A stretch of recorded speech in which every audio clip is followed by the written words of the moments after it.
আসসালামু আলাইকুম ওয়া রাহমাতুল্লাহি ওয়া বারাকাতুহু। আলহামদুলিল্লাহ ওয়াসসালাতু ওয়াসসালামু আলা রাসূলিল্লাহ, আম্মা বা'দ। আউযু বিল্লাহি মিনাশ শাইতানির রাজীম। বিসমিল্লাহির রহমানির রহিম।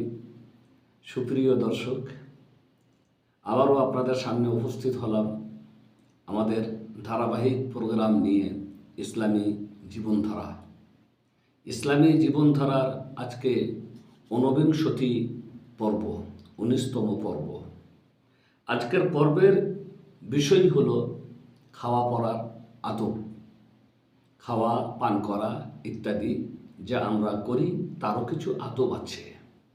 কিভাবে খাবো, কোনটা খাবো, কিভাবে বসবো, খাওয়ার আগে কি বলতে হবে, খাওয়ার পরে কি বলতে হবে ইত্যাদি, যা আমাদেরকে আমাদের ইসলাম শিখিয়েছে। আমাদের নবী মুহাম্মদ রাসূলুল্লাহ সাল্লাল্লাহু আলাইহি সাল্লাম আমাদেরকে শিক্ষা দিয়েছেন। তাই খাওয়া ও পান করার আদবের কথাও আমাদেরকে শিক্ষা দিয়েছেন।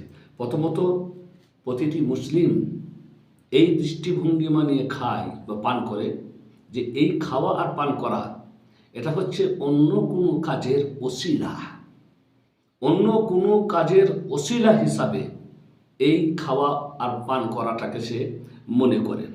খাওয়াটাই তার কেবল উদ্দেশ্য হয় না, খাওয়াটাই তার উদ্দেশ্য হয় না, বরং এই খাওয়া আর এই পান করা অন্য উদ্দেশ্য হয়।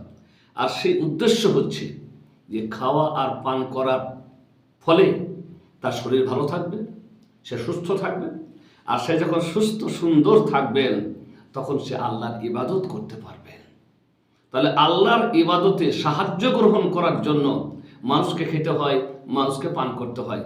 খাওয়া আর পান করাটাই তার মূল উদ্দেশ্য হয় না, বরং তার মূল উদ্দেশ্য হচ্ছে খাবো, পান করব, যাতে করে আমার শরীরে শক্তি আসে, আমি সবল থাকি, আর এই সবল থেকে, সুস্থ থেকে আমি যেন আল্লাহর ইবাদত করতে পারি। এই ইবাদত, যে ইবাদত তাকে দুনিয়া এবং আখিরাতে সৌভাগ্য লাভে ধন্য করবে। এই ইবাদত তাকে দুনিয়া এবং আখিরাতে সম্মানিত করবে। এই ইবাদতই আর ইবাদতের কারণে সে সৌভাগ্য লাভ করবে দুনিয়াতে এবং আখিরাতে। তাই সে শুধু খাওয়াটাই তার মেন উদ্দেশ্য এবং পবিত্রের চাইতে সে খাচ্ছে তা নয়, বরং সে এই উদ্দেশ্যে খায় যে সে ভালো থাকবে, সে সুস্থ থাকবে এবং আল্লাহর ইবাদত করতে পারবে। আর আল্লাহর ইবাদত করলে এই ইবাদত তাকে সৌভাগ্য বানাবে দুনিয়াতে এবং আখেরাতে। তাই মুসলিম যখন খায় বা পান করে তখন কিছু আদবের খেয়াল রাখে। যে আদব আমাদেরকে শিক্ষা দেওয়া হয়েছে সেই আদবগুলি আমাদেরকে খেয়াল রাখতে হয়। এক নম্বরে আদব হচ্ছে যা খাবো, যা পান করব তা পবিত্র কি না সেটা সম্পর্কে আমাদেরকে দেখে নিতে হবে। মানে খাবারটা যেন পাক ও পবিত্র হয়। পাক ও পবিত্র মানে খাবারটা যেন হালাল হয়, হারামের যেন কোনো লেশ তার মধ্যে না থাকে।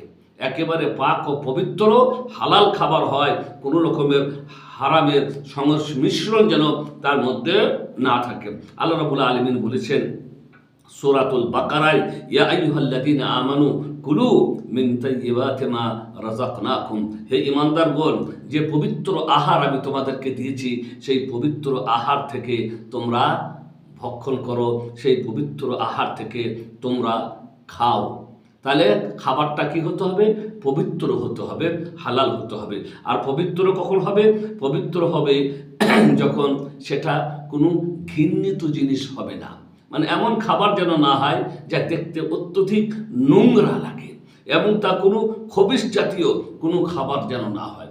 কোনো খাবার আছে দেখতে ঘৃণা লাগে এবং খুব অত্যধিক নোংরা ইত্যাদি ধরনের খাবার, সেই ধরনের কোনো খাবার খাবে না, এবং তা যেন হারাম না হয়। কারণ হারাম যদি হয় তাহলে হারাম খাদ্য দিয়ে যে রক্ত মাংস তৈরি হবে তা জাহান্নামী বেশি অধিকারী হবে।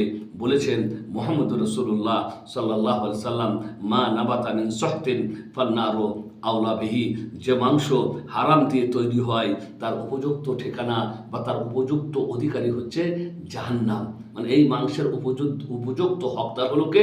জাহান্নাম। তাই হারাম খাদ্য দিয়ে যেন আমাদের শরীর, আমাদের রক্ত মাংস তৈরি না হয়। 2 নম্বর আদব, সে নিয়ত করবে এই খাওয়া আর এই পান করা তার উদ্দেশ্য আল্লাহর ইবাদত করা, আল্লাহর ইবাদতে শক্তি সঞ্চয়। খাবার ও পান করার মাধ্যমে তার নিয়ত হবে আল্লাহর ইবাদতে শক্তি সঞ্চয়। আর এই নিয়ত যখন হবে তখন তার খাওয়াটা এবং তার পান করাটাও ইবাদত বলে গণ্য হয়ে যাবে তার সৎ নিয়তের কারণে। সৎ নিয়ত করেছে, নিয়তটা কি? যে আমি খাচ্ছি, আমি পান করছি যাতে করে আমার শরীরে শক্তি আসে, আর যখন আমার শরীরে শক্তি আসবে তখন আমি আল্লাহর ইবাদত করতে পারবো। এই সৎ নিয়তের কারণে এটাও তার ইবাদত বলে গণ্য হয়ে যাবে এবং সে তার কারণে সওয়াব পাবে। 3 নম্বর আদব, খাওয়ার আগে হাত নোংরা থাকলে কিংবা হাত পরিষ্কার আছে কিনা সে ব্যাপারে তার কিছু জানা নাই, তাহলে খুব উত্তম হচ্ছে যে খাওয়ার আগে হাতটাকে ধুয়ে নেওয়া। আজকে কথা আমরা এখন বলছি, আর রাসূল করিম সাল্লাল্লাহু আলাইহি সাল্লাম এ সম্পর্কে আমাদেরকে অনেক 1500 বছর আগে বলে গেছেন। আর আজকে ডাক্তারি পদ্ধতিতেও আমাদেরকে বারবার করে বলা হচ্ছে যে হাত ধুয়ে খাবেন, হাত যেন পরিষ্কার থাকে, কারণ হাতের মধ্যে অনেক জীবাণু থাকে। আমি যখনই কোনো জায়গাতে হাত দিই তখন ওই জায়গাতে অনেক জীবাণু থাকে যেগুলি আমাদের হাতে চলে আসে, যা অত্যধিক সূক্ষ্ম, দেখার মতন দূরবীন ছাড়া দেখতে পাওয়া যায় না। কিন্তু যদি দূরবীন দিয়ে দেখা যায় তো মনে হবে হাতের মধ্যে একেবারে কিচকিচ কিচকিচ করছে অগণিত জীবাণু। তাই আজকে বারবার করে ডাক্তাররাও বলছেন ভালো করে হাত ধুয়ে নিতে। অতএব খাওয়ার আগে আমরা হাতটা ধুয়ে নেব। 4 নম্বর আদব হচ্ছে যে খেতে যখন বসবো তখন আমরা বিনয়ী হয়ে ওইভাবে বসবো যেভাবে বসার কথা বলেছেন রাসূল করিম সাল্লাল্লাহু আলাইহি ওয়াসাল্লাম। তিনি বলেছেন লা আকালু মুত্তাকিআন, আমি হেলান দিয়ে খাই না, মানে কোনো কিছু দেওয়ালে এইভাবে হেলান দিয়ে খেতে হয় না, কিংবা হাতকে এইভাবে জমিনে হেলান দিয়ে কিংবা টেবিলে এমনি করে হেলান দিয়ে কোনো কিছু তো ট্যাগ লাগিয়ে খেতে হয় না। তাই আল্লাহ নবী বলেছেন লা আকুলু মুত্তাকিআন, আমি হেলান দিয়ে খাই না। ইন্নামা আনা আব্দুন, আমি হচ্ছি একজন বান্দা, একজন দাস। আকুলু কামা ইয়াকুলুল আব্দু, তাই আমি ওইভাবে খাই যেভাবে একজন দাস এবং বান্দার খাওয়া উচিত। ও আজলিসু কামা ইয়াজলিসুল আব্দু, আর আমি ওইভাবে বসি যেভাবে একজন বান্দা, একজন দাসের বসা উচিত। রাওয়াহুল বুখারী শরীফের হাদিস। তাহলে এখানে আমাদেরকে তাকিদ করা হলো, আল্লাহর নবীর শিক্ষা থেকে আমরা বুঝতে পারলাম যে কোনো কিছুতে হেলান দিয়ে, কোনো কিছুতে ঠ্যাক লাগিয়ে খাওয়া জায়েজ নয় বা খাওয়া উচিত নয়। আর খেতে হবে নরম বিনয়ী একজন বান্দার মতো, যেমন আল্লাহ নবী বললেন আমি ওইভাবে খাই যেভাবে একজন বান্দার খাওয়া উচিত, একজন দাসের খাওয়া উচিত। আমি ওইভাবে বসি যেভাবে একজন দাসের বসা উচিত। কোনো রকমের গর্ব, কোনো রকমের অহংকার আর কোনো কিছুই থাকবে না তার মধ্যে। নরম আর বিনয়ী হয়ে আল্লাহর নিয়ামতকে ভক্ষণ করবে, মনে মনে আল্লাহর প্রশংসা করবে যে আল্লাহ রাব্বুল আলামিন আমাকে তৌফিক দিয়েছেন যে আমি আল্লাহর এই নিয়ামত খেতে পারছি।